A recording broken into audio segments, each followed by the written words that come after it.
I do think that it might not be the right time to be trading Leiter. The team hasn't given up on him. He has the tools to end up being a solid MLB starter someday. But if a deal came along that would give the Rangers a top of the rotation starter that has 2 or more years of team control, maybe Chris Young does add Leiter to the trade package to get the trade across the finish line. I absolutely love prospects, but I love winning at the big league level more. So if moving a former top prospect will help the team in Arlington win more games over the next couple of years and give them a better chance at a serious playoff run, I'm all for it. To trade or not to trade, that is the question. I would lean on the side of not trading right now because it feels like a buy high, sell low deal. But again, if Chris Young can work his negotiating skills and get another team to put enough value in Leiter's upside with a new delivery and not his current body of work, then by all means, make the trade. Are you looking for last-minute tickets to the hottest sports, music, and theater events in over 60 cities? Look no further than Game Time. Their app guarantees the best deals on tickets with seat view photos and clear, competitive pricing. Plus, Game Time guarantee ensures that your ticket will be on time and authentic. Guaranteed. And if you find a lower price elsewhere, they'll make up 110% of the difference. Made for mobile, Game Time is your go-to app for last-minute tickets. Download today and never miss out on an event again. Just use the link in the description and you can support the show.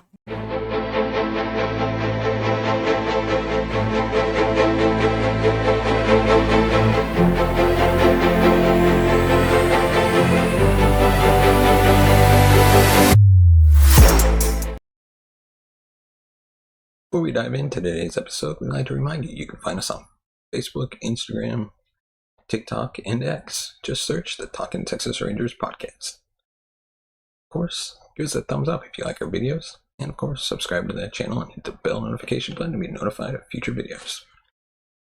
So without further ado, let's dive into today's first topic, which is, should the Texas Rangers include Jack Leiter in a trade for a top MLB starter? The Rangers are looking to add at least one quality starter either via trade or free agency this offseason. It could happen as early as this week as the MLB winter meetings are underway. GM Chris Young has made it clear that the Rangers would like to acquire at least one more solid starting pitcher to add to the rotation. However, what isn't clear is if the Rangers will be signing said pitcher via free agency or working a trade to get a hurler with more than 1 year of team control. Signing free agents costs more money, while the trade route costs some combination of dollars and prospects. Fortunately, the Rangers have both. One idea that's been floating around first from Evan Grant at the Dallas Morning News, and then from MLB trade rumors, is possibly including Jack Leiter in a potential trade for a controllable starter. This is an idea that less than a year ago would have been torn down by fans and the front office alike. Leiter was selected second overall in the 2021 MLB draft. Those types of selections are not moved on from lately. That is why even having this discussion is a bit jarring for some. The reality is, I would be surprised if Leiter is traded for one reason and one reason only. His stock is near an all-time low. He would no longer be the centerpiece of a trade. Unless it is a sweet deal for the Rangers, Chris Young isn't just going to throw Leiter in for giggles. Jack Leiter's new mechanics give Texas Rangers hope for his future. Leiter was shut down in the middle of the last season and revamped his mechanics in a pretty drastic way. The reason for the overhaul is that his control had been his number one issue since turning pro. You can see the difference in delivery before and after his mechanical rebuild. I do think that it might not be the right time to be trading Leiter. The team hasn't given up on him, and he has the tools to end up being a solid starter someday.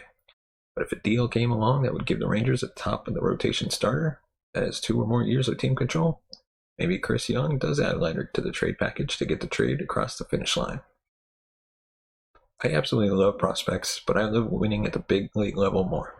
So if moving a former top prospect will help the team in Arlington win more games over the next couple of years and give them a better chance at a serious playoff run, I'm all for it. To trade or not to trade, that is the question. I would lean on the side of not trading right now because it feels like a buy high, sell low deal.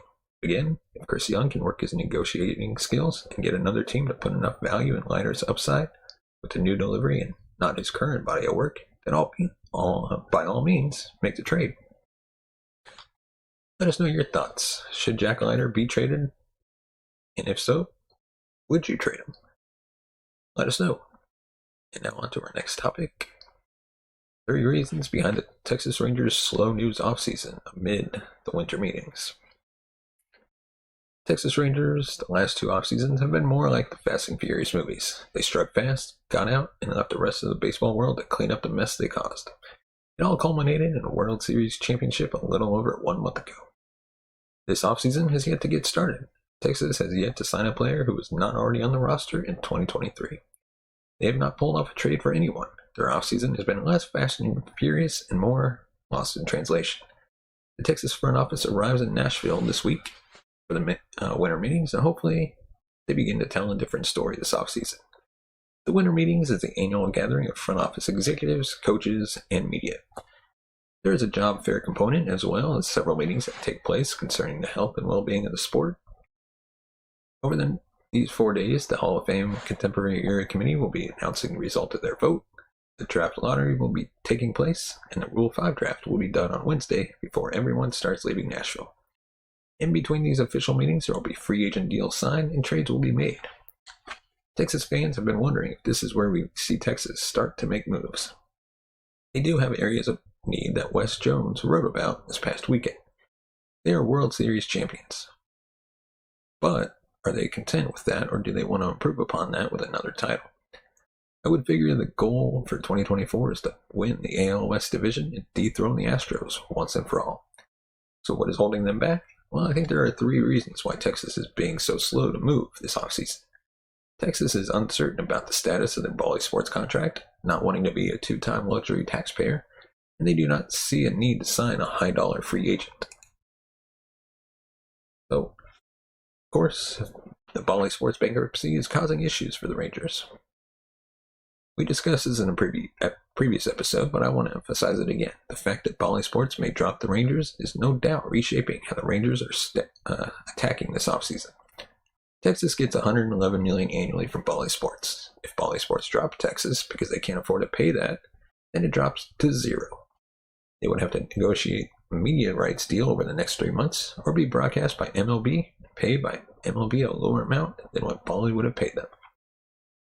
Chris Young had a call with the media last week to preview the upcoming winter meetings, and he acknowledged the difficulties that not knowing about the media rights was having, saying, quote, "There's an impact on the organization, there's uncertainty about what the right fees are, and will be going forward.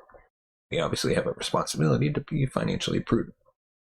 This could end up being a win in the long run, but right now it is impacting what Texas can do this offseason."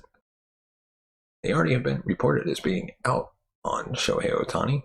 They want to bring back Jordan Montgomery, but the cost might be too much for Texas. If they cannot afford Montgomery, then it stands to reason they would likely be out on Josh Hader as well. Texas will be on TV in some fashion in 2024. Fans don't need to worry about that.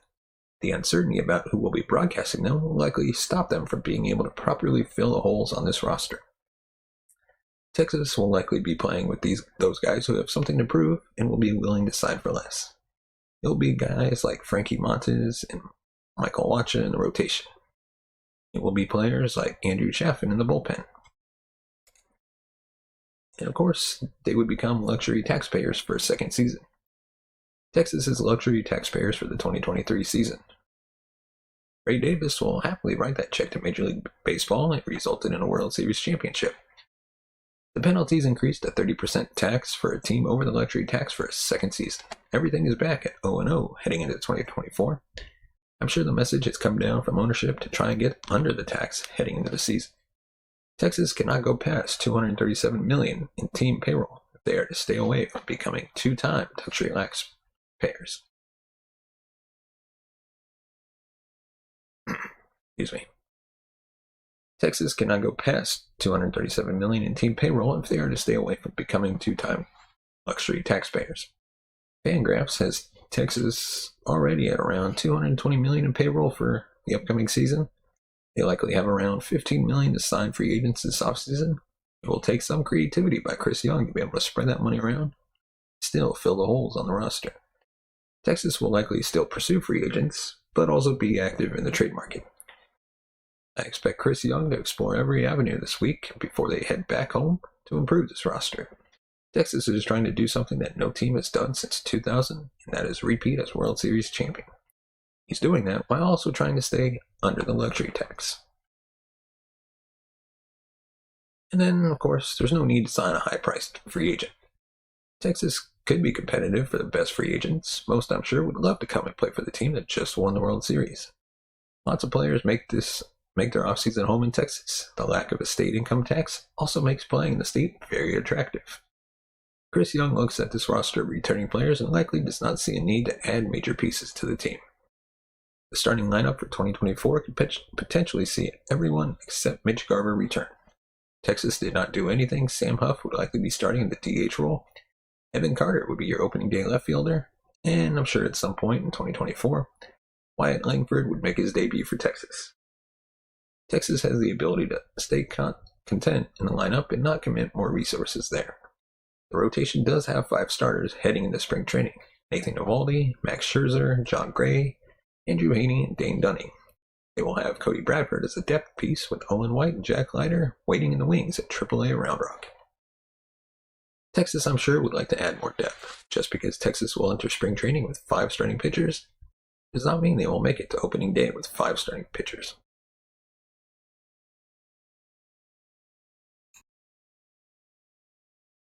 Chris Young always says that a team can never have too much pitching. The bullpen needs more depth. If they did nothing, it would still be a good bullpen. Jose Leclerc is the closer, Josh Bohr's setup, Jonathan Hernandez in the 7th, Bradford in long relief, Brett Martin and Brock Burke as your left-handed options. Grant Anderson in middle relief, then they could probably call up someone like Antoine Kelly or Mark Church to give them some depth.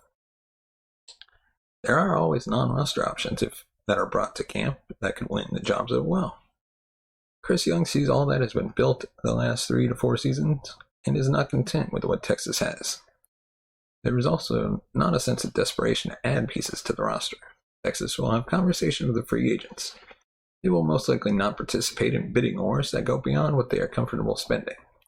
That is what happens when a team wins a World Series and returns nearly everybody from that roster. The pressure to win is not nearly as high as it was before. Just remember this time last year, Texas was trying to build a roster that could have a winning record and end the 6-season stretch of losing seasons. Now Texas is trying to build a roster that can repeat as World Series champions. A bar has been raised and a new standard has been established.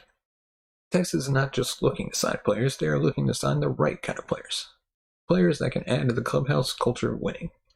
Texas may not have as much money as before due to the Bally Sports situation, and they may be constrained by the luxury tax, but they will put together a reputable team that will have the ability to repeat as champions. And now on to our next topics. 3 positions we need at the Texas Rangers heading into the MLB winter meetings. After claiming the Commissioner's Trophy for the first time in franchise history, the Texas Rangers will be looking to bolster their roster this offseason. With the MLB winter meetings underway, there are several directions that the team can attack their roster needs. Repeating as champions is hard to do. Chris Young's game plan will be to first get back into the playoffs and then hopefully have another historic postseason run. The 2023 roster was stellar, and yet injuries and underperformance at times cost the Rangers several wins within the regular season. Baseball is made up of offense, defense, and pitching. Perhaps the most important of those areas is pitching. But without the other 2, pitching alone can only get you so far. The majority of the position players will be back for the 2024 campaign. There are some places that can be improved upon as well. Rotation-wise, there are enough guys on the current roster to fill out a starting rotation. But there needs to be depth added and quality at the top end. The elephant in the room for the Rangers is their bullpen. And it'll be interesting how Young decides to tackle that part of the pitching staff. One thing is for sure, this shouldn't have to be an offseason of full rebuild mode. The Rangers will be returning all 8 of the guys that ended the postseason as the everyday position players. That group is a strong one that includes an infield of Jonah Heim, Nathaniel Lowe, Marcus Semien, Corey Seager, Josh Young. Barring a trade, the outfield would consist of Evan Carter, Leody Taveras, and Adolis Garcia. Starting pitchers returning include Nathan Eovaldi, Max Scherzer, John Gray, Dane Dunning, and Andrew Heaney. Not to mention Cody Bradford or any potential breakout minor leaguers. The bullpen will consist of postseason heroes Jose Leclerc and Josh Bohr's. That is a ton of great players that not only played well together, but also showed that they can deliver on the biggest of stages. Chris Young has shown that he likes to maintain a solid group of quality individuals that help make up a great team. So what specific areas will the Rangers be targeting as the winter meetings get underway? We're going to take a look. Should the Rangers bring back Mitch Garver? One option would be to bring Garver back and slot him into the spot. He loves playing in Texas and has expressed interest in coming back. While that is an option, I am not sure that is what the Rangers will choose to do. Health concerns have been an issue with Garver his entire time with the organization, and those aren't going to go away. Now, if they decide not to keep him unless an emergency situation and instead carry Heim and a different backup catcher, then the health risk would go down dramatically. Garver will be 33 years old in January, and it is unlikely that he's ready to put the catching gear up for good at this point. There just happens to be a guy by the name of Shohei Ohtani that would slot perfectly into the DH role for the Rangers in 2024 and give them another starting pitcher beginning in 2025 when his arm rehab is completed. Much internal and external debate on the cost versus gain of the potential signing has been going on for quite some time and will continue until Ohtani selects his team, either the Rangers or someplace else. According to Jeff Passan, the Rangers are now out on Ohtani, but I would say that both Ohtani and Chris Young tend to do their negotiating on the down low, so stay tuned. This position of need could be filled with the greatest player on the planet, or just another power bat that is past their prime in the field. Either way the team decides to go, DH will be a point of emphasis for the Rangers. Texas Rangers need to add arms to the bullpen as the meetings undergo. The bullpen will have some new arms added to it, but it will be the expensive left arm of Josh Hader. It has been assumed that since the Rangers have a need at the bullpen, and Hader is the best available arm out there, that the team will automatically go get him. That is a real possibility. But there are other teams in search of a lockdown closer, thus making the price tag pretty hefty. Historically, it hasn't been a great idea to play a closer over the top prices because it can limit the amount of money available for other relievers. And like we discussed with the uncertainty with the TV money since Bally is ending his contract early, it is unclear how much money over the next few years the Rangers will have at their disposal. Although we aren't sure what the names will be, it is a near lock that the Rangers will have some new faces in the bullpen for next season.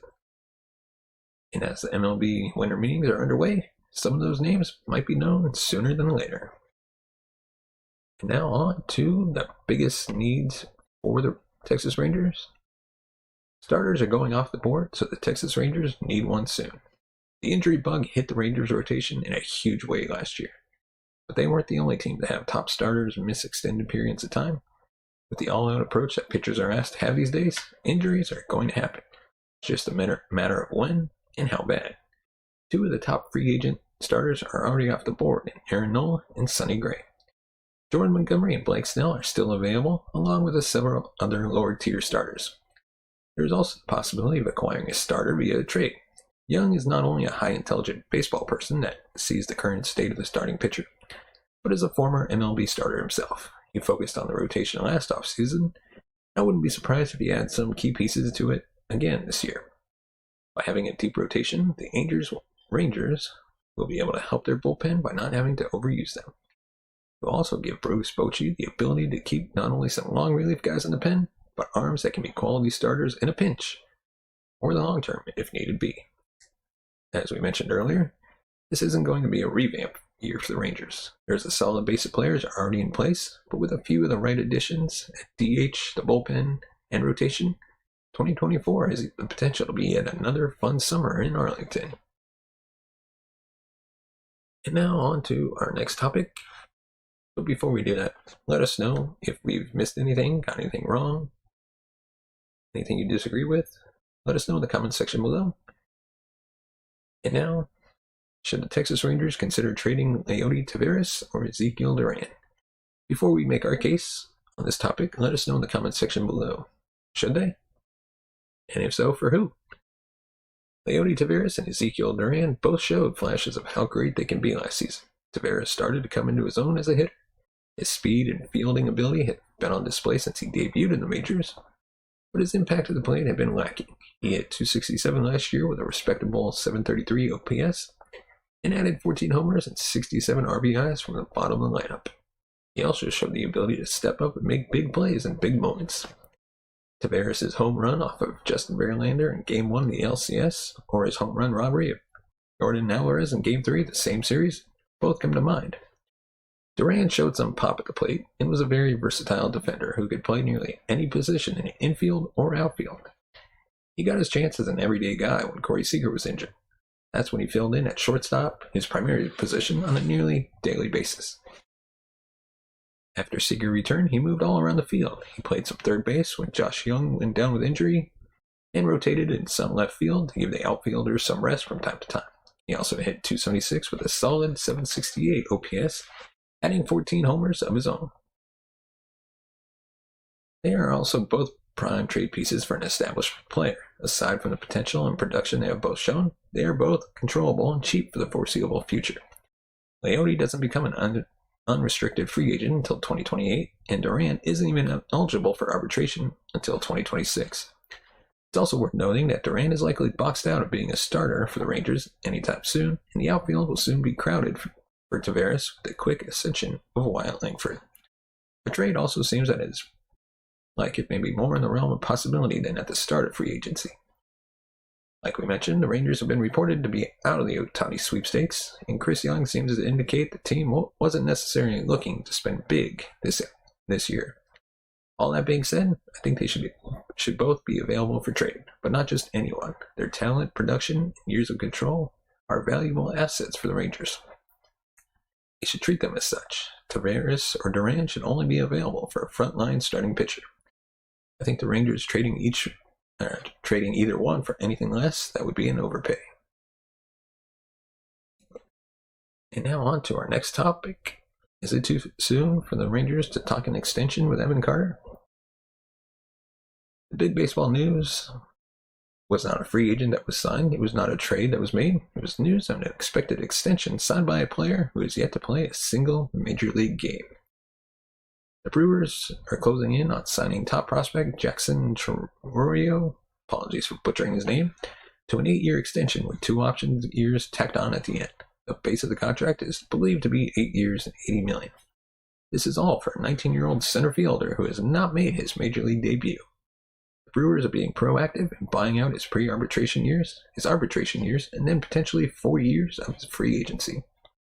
They are making sure that their top prospect will be paid, happy, and stay in a Brewers uniform for much of the prime of his career.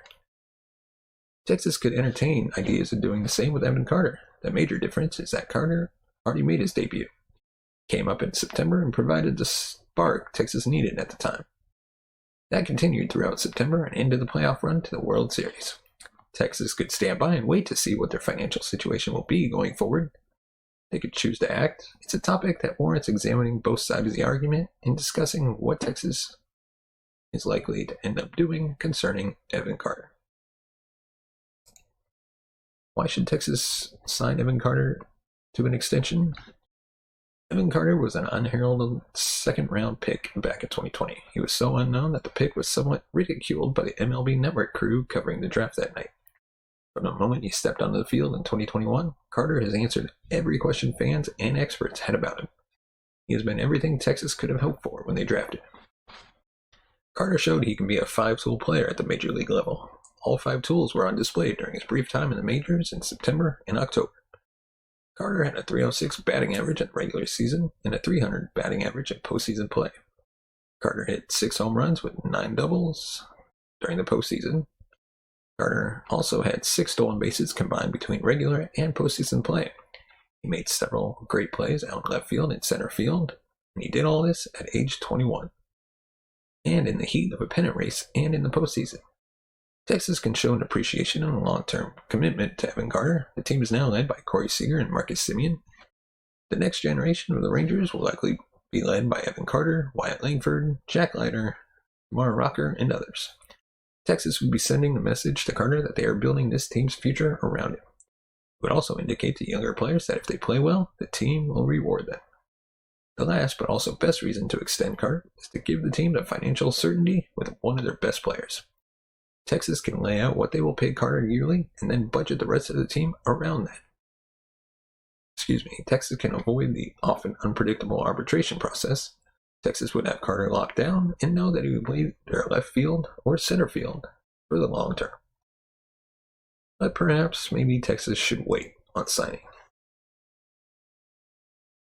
Evan Carter is still just 21. He appears to have a solid major league career in front of him, but he also had some health issues in the past. Texas is dealing with financial issues that have arisen from the potential loss of their Bally Sports contract. They need to be focused on using the financial resources they do have to improve their major league roster. They can sign Carter down the road when the financial situation is more stable. They also do not know how good Carter is. 40 games in is a small sample size when trying to decide. I'm not saying to throw out what Carter did in 2023. He was a rookie, and the scouting reports on him were likely rather thin. The true test will be in the 2024 season when teams have a better idea of his strengths and weaknesses. He will have to find a way to navigate a 162-game schedule. Texas will have a much better idea of how good Carter is after the 2024 season than they do now. I don't think he's a flash in the pan. There's also an urgent need to extend him now. He will still have 5 years of control after the 2024 season. By next offseason, they can look to possibly extend Carter and Langford and develop a nucleus of the team for 2027 and beyond. So what will Texas end up doing in regards to Evan Carter? I do not think it is too early to talk extension with Carter. He showed the makings of a future all-star type player, young enough that he will still be developing into a better, more mature player for the next several years. I also think that the Rangers have other needs they need to focus on first. Like we've discussed previously in our other segments, Texas needs to add to the bullpen desperately. They likely need 2 to 3 bullpen arms to add to the depth of the pen. Jose Leclerc and Josh Spores need legit arms that can help them from being overused in the 2024 season. Chris Young will also be looking to add starting pitching. That could include bringing back Jordan Montgomery, and could also bring back Martin Perez or adding someone like Michael Wacha. Texas showed in 2023 that a team can never have too much pitching. Texas would likely address any potential Carter extension in spring training. They will have made all of their big offseason acquisitions by then and have a firm grasp on what their payroll will be for 2024. They can then sit down and talk numbers with Carter and his representation and see if they're interested in talking extension. No matter what happens, Carter will be here with Texas for at least 6 more seasons. He's going to grow up here and be part of this organization for a long time. Extension or no extension, he is part of the future for Texas. The only thing signing that contract would indicate is they value him long term and want him to help form the core of the next generation of Texas Rangers baseball. Let us know your thoughts on the topics we've covered today in the comment section below. And as always, if you want to support the channel, you can buy us a coffee at buymeacoffee.com/TTRangers. As always, we'd like to thank our sponsors, Game Time and TubeBuddy. You can check them out today, and the link's in the description. And as always, give us a thumbs up if you like a video, subscribe to that channel, hit that bell notification button to be notified of future videos. And as always, thank you so much for watching and listening. We'll see you next time.